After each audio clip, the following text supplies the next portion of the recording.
how's it going, guys? My name is Jackie Fish and welcome back to Medieval Kingdoms 1212 AD. And oh boy, do we have an amazing update coming to this mod. We're now diving into Alpha 2 of the mod's lifecycle in the campaign, and it has changed so many things. If I just whip up the list right now, and I'll run through a few of the changes that they've gone ahead and added in this latest update.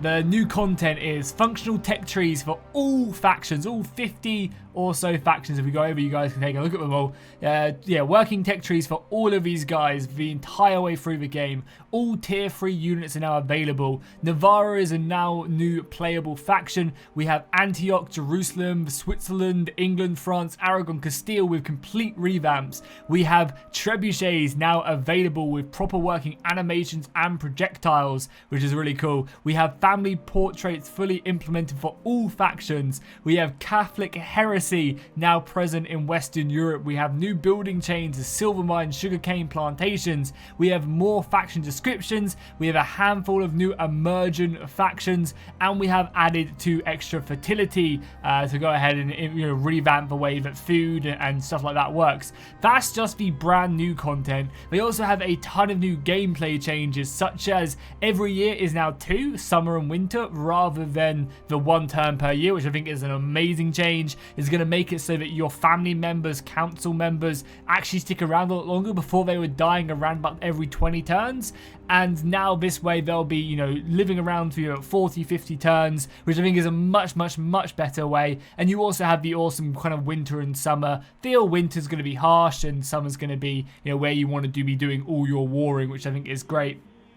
So they're just some of the new ones. They've also revamped the entire economy so that it's a lot more plausible. They've also changed it so that cities upgrade a lot slower now, because they were going very rapid. But again, I think that was just because of the year. Every year, was 1 turn. So I think again that's just slowing it down. Again, really good change. They've made it so that the HRE works a little bit different now. They're not all vassals of the Emperor now. All the HRE members, they just all have military access, which I think gameplay wise is going to be a lot better. They've added in a ton more scripts. They've added in complete revamps to diplomacy. Like, this is just an insanely big update. There's a bunch more bug fixes and other stuff I could go through, but I'm sure you guys don't want me to just ramble on. Yeah, the update is absolutely amazing. This really is the next step in the campaign. And I think this is the point where I would recommend people start playing the game. I know a lot of people are like, oh, should I play? And I was like, just wait. It's going to get even better. It's going to get to a really good situation. And I think now is the time. So this update, I believe, isn't out on the Steam Workshop quite yet. They want to do some more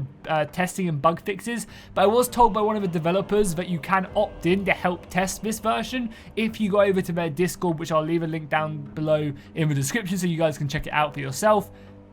But I imagine it will only be a week or 2 until this does make its way over to the Steam Workshop if you're not too bothered about it. But yeah, highly recommend it. Oh yeah, also, for me, I mean, population has been on for a while, but they've also got a completely working population system with 4 classes, great scripts where you can take a look at it all.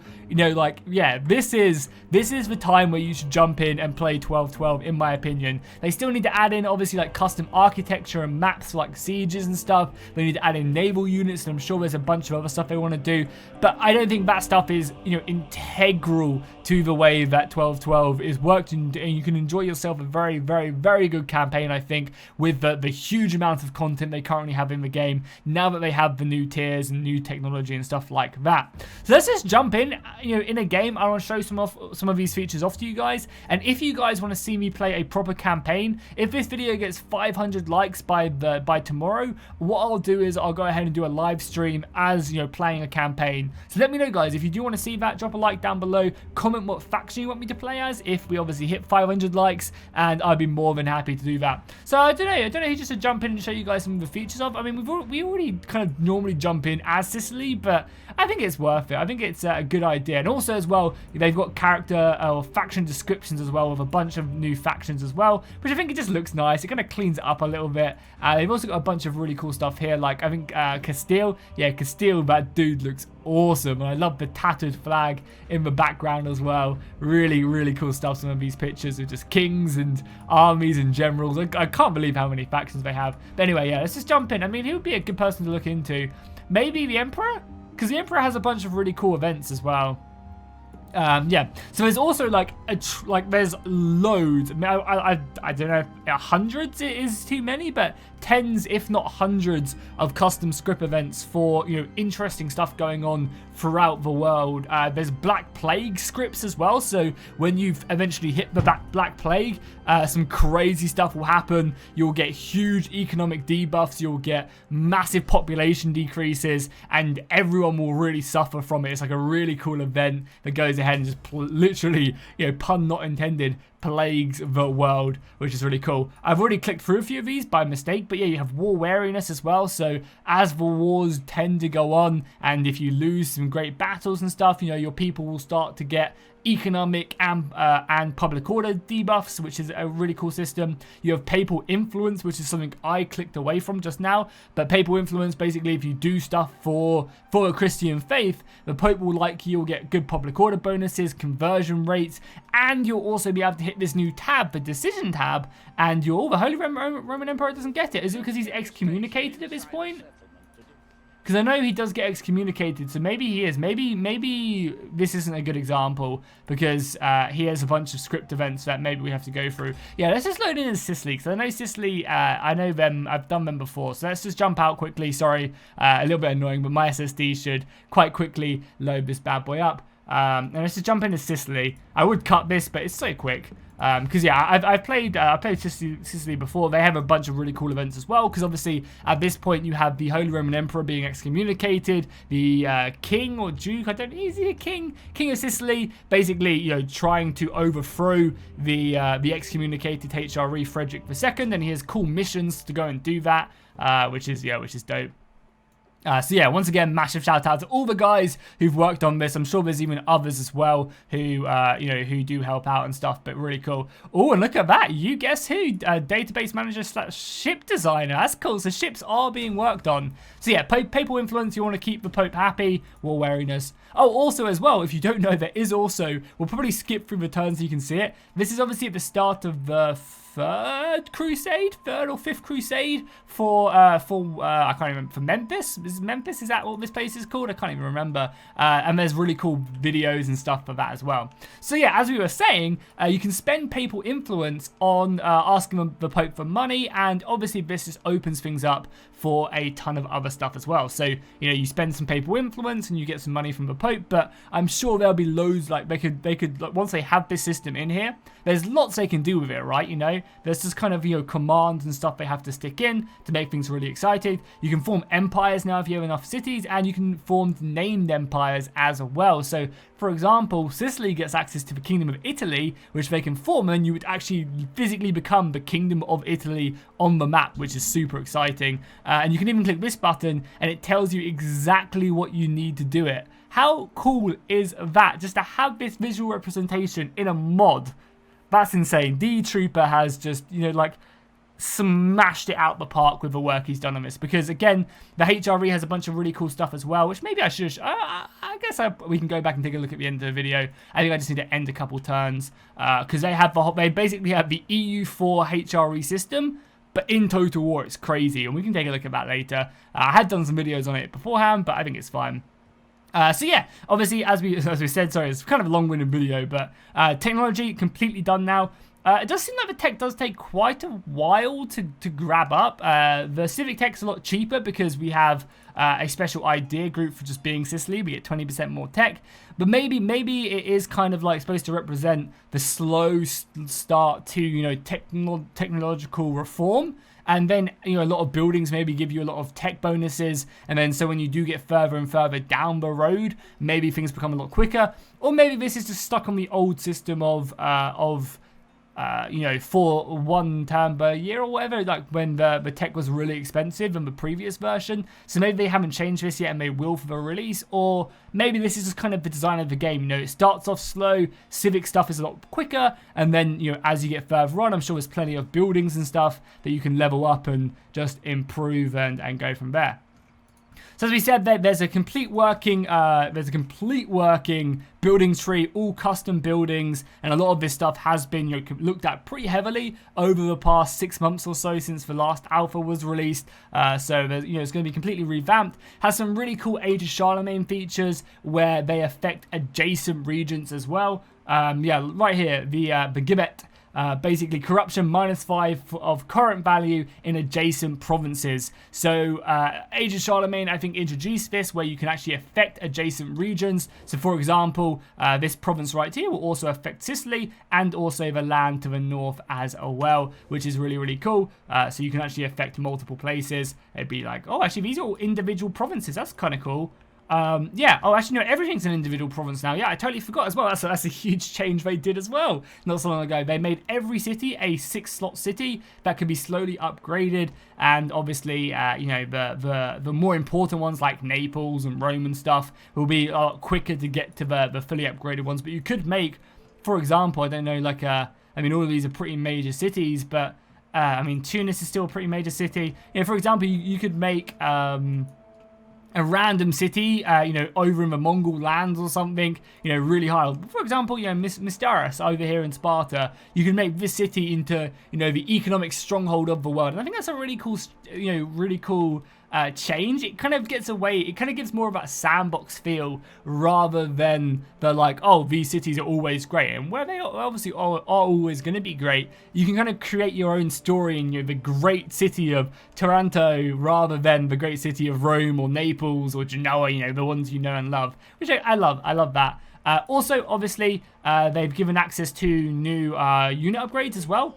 So, for example, you're going to have, tier 3 units, so late period units are going to be unlocked through the technology tree. So you're going to want to obviously unlock them, get down these further routes, and, yes, secure. I think right here, yeah, you get all the late period units right there. Obviously, it would take 231 turns right now, but as I said, I assume there's either you get a lot of technology through buildings, or you go ahead and this is just not done yet and may need to reduce the time, because 231 turns for a campaign is probably where you want to finish the campaign, not just to unlock the late period units, right? 230 turns is probably the end of a long campaign, not the beginning of the last part of your campaign, if that makes sense.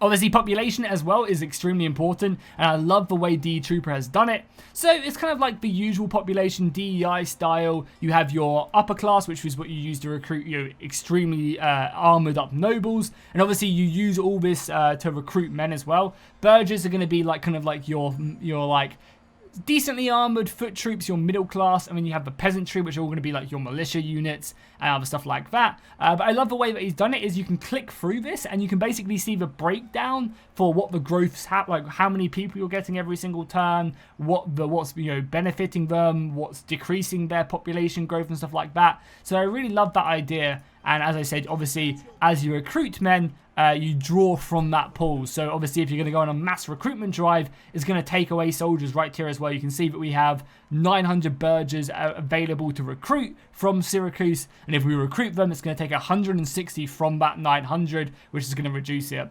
I'm not sure if this has economic pressures on it. If, for example, the more burghers you have, the more economy power you have. I think it did have that in the previous alpha, but I'm not sure if they've removed that to rework it or plan on changing it later on down the line. But I really love that change.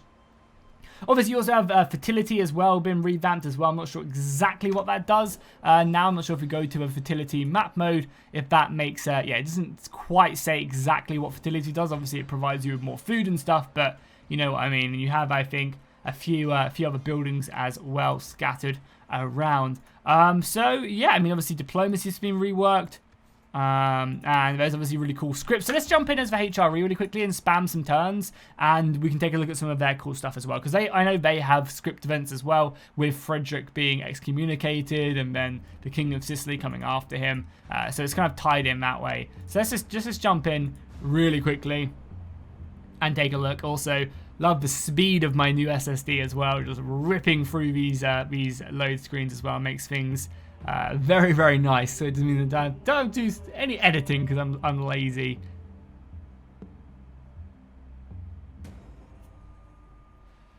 Okay, cool. So we'll just probably end a couple turns. So boom, boom, boom. We'll just end a couple turns. Oh yeah, I forgot to show up for family trees as well. Yeah, we'll show up for family trees and stuff like that. And I think as well, the fact that there is now 2 years per turn.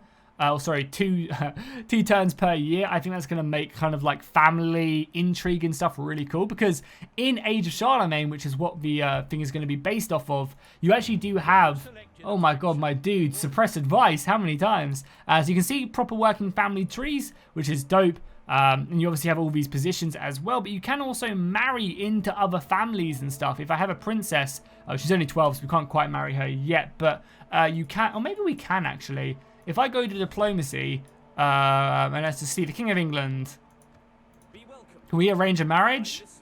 We can't. We're also allied with him as well. Pisa. No, I don't think we quite have it. We also just demand people become your vassals, but you can marry off family members into other factions if you both have an eligible person to be married. Oh yeah, right here, yeah, arranged marriage. So I could marry into the Duchy of Brabant in Holland, and or is that Belgium? No, it's Holland. That's yeah. Cool. So yeah, so you can marry into that, do that. They obviously don't want to, but that's kind of a really cool way to kind of form alliances and stuff, as obviously it should be in the medieval world. So let's continue to just spam through these turns until we get an event or a mission or something. I think it happens fairly quickly. Oh, also, war has been declared. England v France. God damn it. Of course, we will support our English allies against the tyranny of France. Said like a true Englishman. Said like a true... Because this is obviously... So this has all got the Magna Carta in it as well. Because obviously in 1212, I think it was 1213, the King of England. Oh my god, and he doesn't support us as well. Yeah, I think the Magna Carta was literally around this. I think it's 1213 or something. So the king, is it Richard?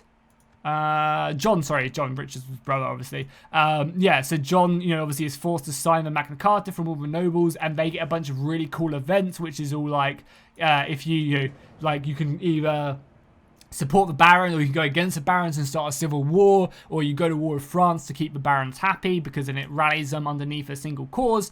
It's really, really cool stuff. You know, there's so many really nice events, which I'm not sure if my event pack is actually working right now. Maybe I've unticked it by mistake. Fifth Crusade has popped off. Yeah, there's no like movies or anything going on right now. Maybe it was my bad. Maybe I've clicked something by mistake. I guess you guys don't really need to see. We have nothing here, and there's no missions popping up either. But just take my word for it, there are missions and there are script events where you have to make decisions. The HRE also should get like a decision tab as well. I'm not really sure what that is. Maybe I don't have the latest pack, maybe it's my bad. But just know there is a really, really cool kind of EU4 decision tab. Unless they've moved it somewhere, but I don't think they would have. Yeah, I don't know where they would have moved it either. Yeah, it must just be my bad. I just must not have it. I just must not have it. On through one of the packs I have, because I can't seem to find it. So yeah, it must just be my bad, because obviously it will be in the game. I just maybe need to update my scripts or change my scripts around or something along them lines. So yes, hopefully you guys enjoyed this video. As I said, if you want to see me take on the reins and do a proper campaign tomorrow on live stream, then let me know in the comments down below. Yeah, go check this out. Go join that Discord.